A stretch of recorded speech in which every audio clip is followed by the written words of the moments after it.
booktubers, Jackie, how's it going? If you're new to me and this is the first time you're seeing this face, hello, what's up? My name is Jackie, I sit on my floor and I talk about books. So I hope that's why you're here, because that's what's going to be happening. If you're not new to me, thank you for always tuning in and the continued support, I really do appreciate it. So today for you, I have my weekly wrap-up. This is week 12, so this is March 22nd through March 28th, and all my reading shenanigans in between. In this week, I did only complete another single book, and it was not a hit. So I've got 2 weeks in a row that I haven't had hits. This sucks. But I'm still going to tell you about it because it was definitely something that was odd enough that I feel like I need to talk about it. So without further ado, grab yourself a drink, have yourself a seat, and let's get talking some books.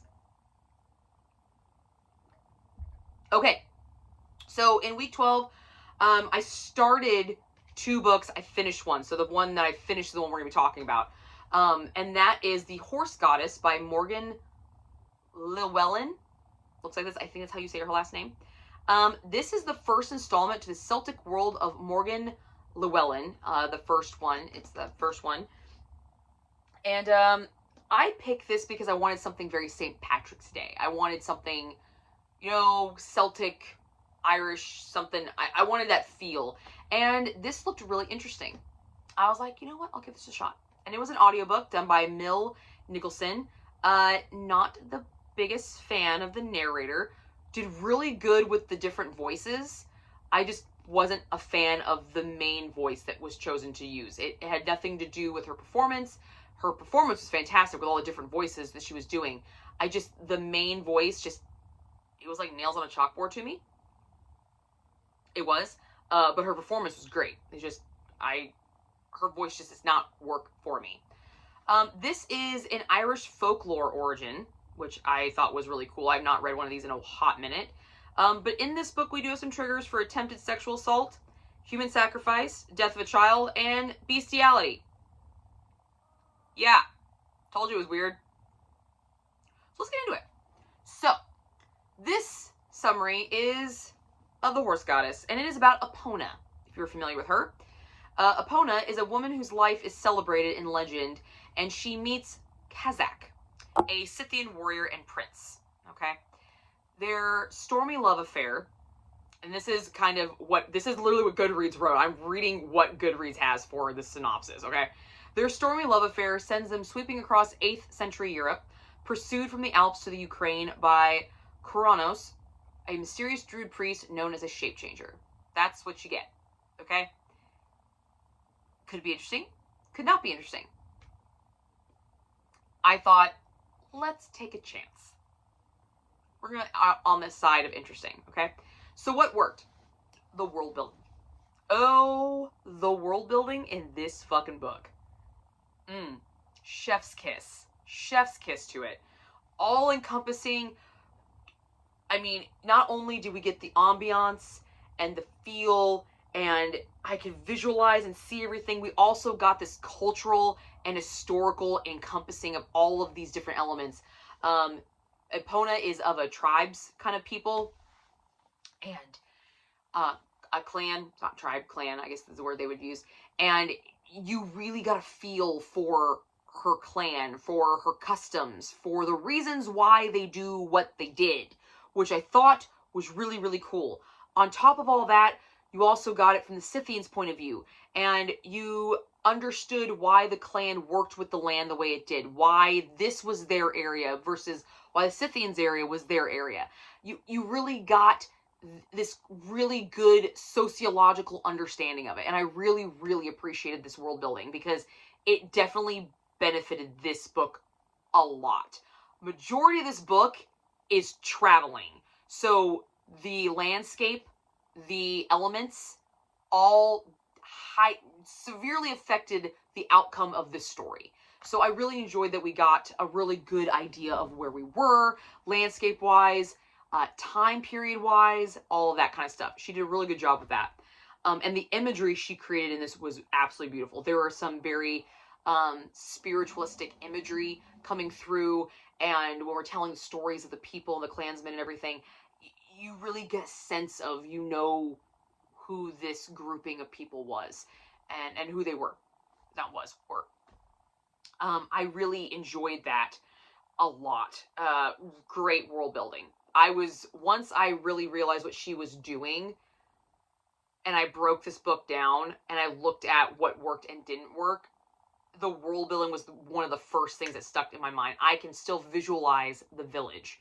I can still visualize the woman making scene. I can still visualize why they do that. I love that I got descriptions for some of the strange things that they did. Strange because I'm looking at a presentism viewpoint, but I enjoyed that a lot. I thought she did amazing with that. What also really worked was this very slow building romance level of respect, of understanding between Kazakh and Epona. Okay? Epona realizes that she has abilities to be able to contact the spirit world. And because of that, her mom says she needs to go to the spiritual side. She doesn't get to get married and have children. She needs to go to the basically shaman side, where the shape changer, Kronosis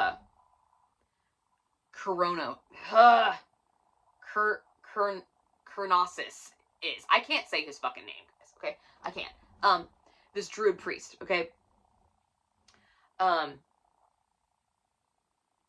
She realizes she has a spiritual element, and before she goes to this man, because this man gives her the fucking creeps, she flees, and she encounters Kazakh, who had come to her village to trade for goods, and he says, okay, I'll take you. But completely different culture. So you have these two cultures smashing together, and they're have to travel to his world, the world of the flat plains, the green sea, the sea of grass, essentially, because they're horse people, okay? And just how these two worlds clash together. So not only do they have to overcome that, they also have to overcome kind of a speech barrier, and then you have the male-female barrier, and then you have this understanding, this slow, really developing of all these different layers of this relationship. Is this the relationship of, historical romances? No, it's not, okay? It is a very basic, at its level, romance. And it's still very much in its beginning stages, for sure. But I really enjoyed how slow it was, because it took into effect all the things that they had to overcome before that romance started. Now, does some physical stuff happen? Sure. But it's understood, it's like, I took care of you, so now you're going to do this. Because at this time, she's a woman who, you gave yourself here. That's how it is. But he still respects her. And then a moment happens with Epona where she heals a horse. And Kazakh realizes what he has there. And you see kind of this softening of him to her, where he starts to treat her with respect, because now he understands that, oh, you're not just a woman. You're special. Okay, let me soften a little bit and let you in. And just, I enjoyed that. I enjoyed that very minimalistic approach to building a romance in the story. I thought it was great. And then you top off all of her imagery on top of it. It is worked really, really well. However, that's about as far that worked for me went. So what didn't work? I already previously stated the audiobook. The narrator just wasn't for me. She just wasn't. She didn't do a bad job, all right? She did different voices for all the characters. They were distinct. Some of them were creepy as fuck. The druid priest dude, creepy fucking voice. Creepy fucking Gollum-like voice, okay? She did a great job with that. It's just the main voice she chose for Epona, and, the narrator, I was not a fan of. I was not. And it kind of just grated on me. It was at a pitch and a frequency that just, it didn't feel good, and I didn't like it. And she narrates this entire series. There's quite a few books in the series, and she's the narrator for all of them. So I'm like, oh, that sucks. So if I do continue with this, I'm definitely gonna have to physically read the book, because, yeah, the audiobook just didn't work for me.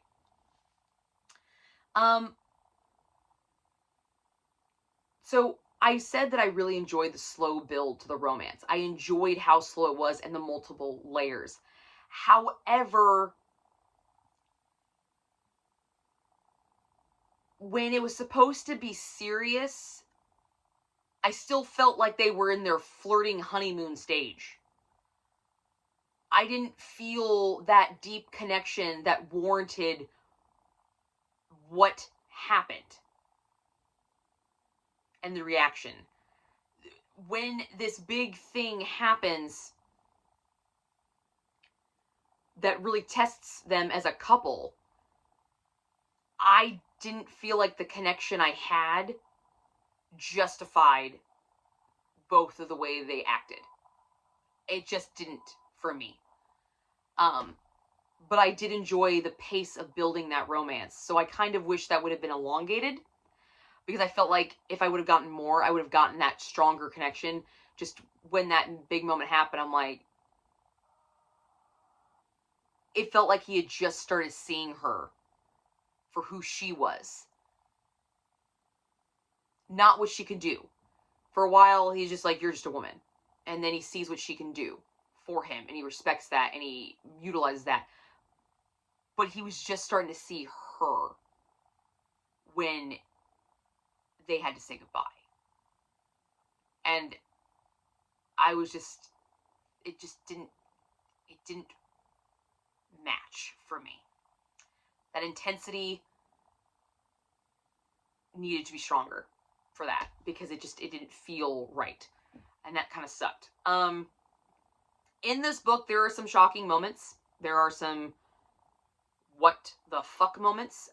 One is the woman making scene. That is where the attempted sexual assault happens. That happens very early on. She starts her first bleed. And so they're like, oh, you are ready. So instead of, going about and, finding a suitor in a court, she goes through a woman making scene where she basically gets a giant horn shoved up inside of her to break her hymen. And it is a woman making scene. It's a woman making ceremony. All the women have gone through it. And I'm like, huh? Did this shaman just fucking rape her? Is that what I just fucking read? Or what? Shocking scene. There was another scene where they were about to sacrifice her by having sex with a horse, which was fucking weird.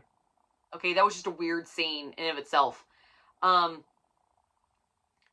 And there were some other shocking moments where there was an attempted sexual assault because this guy wanted her for her magic, not for her, but then testosterone took over or some fucking stupid shit.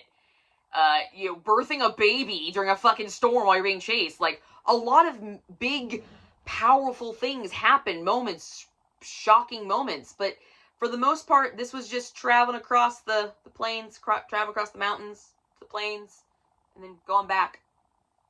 It was a lot of walking. A lot of walking. A lot of nothing happened, but then things happened, but they were very short and succinct. It's kind of like those sudden drops in roller coasters. But for the most part, it was pretty chill, pretty tame. It's kind of like this. So that was a little weird feeling. There wasn't a lot of build up for anything. When something happened, it was just kind of like, bam, fix this horse, make him like heal this horse, and now I can. And then we're just gonna go back to like, I didn't just fucking do this. Cool ass thing. Like, this guy just ran me down because he wanted to rape me. But I got away. So we're just gonna have dinner together. It's cool. Like, it's just another, stuff like that. I was just like, what? Huh? Okay. It was just a very odd things like that. As for a spice rating, every spicy thing that happened was fade to black. You do know what's going on, and there's some flowery language, and I gave this a puff because it's all fade to black, but however, it's kind of like, an eye-watering puff, I'm going to say, because there is the threat to darker things, and they're never saw to fruition, but they get really fucking close. So, that kind of ramps up the spice a little bit, to, like, you know, just a watery-eyed puff of smoke in the eyes, you know what I mean? Like, I didn't really, it wasn't a full chili pepper, but it wasn't just a poof. It was just a little steam. There was some substance that just wasn't actually any thing that was going to do much of damage. Just, you know, kind of like irritation, you know, kind of spice, I guess, I explain. But all in all, I gave this book only 2.5 stars. I don't know if I'm going to continue with this series. I doubt it. Just because the narrator narrates all of the audiobooks. But if I do continue the series, I will be definitely physically reading it, because I'm not a fan of this on audio, for sure. So, but that's what I got for you guys for week 12. I hope you enjoy this, and I will see you guys all soon with another video.